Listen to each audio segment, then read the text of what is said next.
All right, I've got a buzzer here I press before we start. It's the sign of 10 with Kai. Amanda, what has been your best investment? I would have to say my best investment has always been education, and it continues to be the best investment. I think it's like, I say it's the gift that keeps on giving. So if I think back to right back when I started and wanted to create wealth, I could have tried to work it out myself, but I found someone who was doing what I wanted to do and learnt from them, and that has certainly paid itself off. And I've made mistakes along the way. When I started being an investor, bought a couple of lemons, which I just sold this year. But continuing educating yourself and growing, I think, is the best investment you can possibly make in yourself.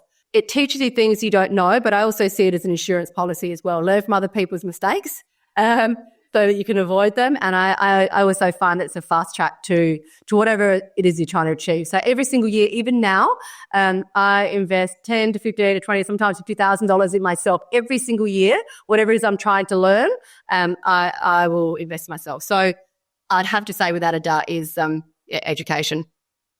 What about, just before I go to number two, from a property development point of view, what was your best deal you've ever done?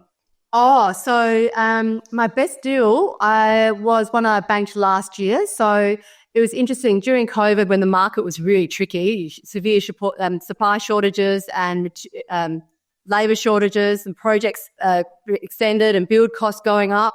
I made the most money in my project. So I banked my first seven-figure project late last year, and it was only 4 homes, which is pretty incredible.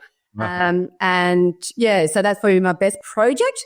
But I'd have to say the biggest impact investment was my very first development deal. Like if I had stayed, if I'd kept in the fear zone and not actually taken the plunge to actually go and learn how to do property development, but also take action and do my first project, I'd still be with a big fat mortgage in my original house, trying to look for wealth creation. So that would be my best investment, the fact that I learned, I went out and actually did my first development deal and got rid of my mortgage. So that's probably my investment, even though it's not the highest return. But yeah, my highest return was the one that banked during COVID. Cool.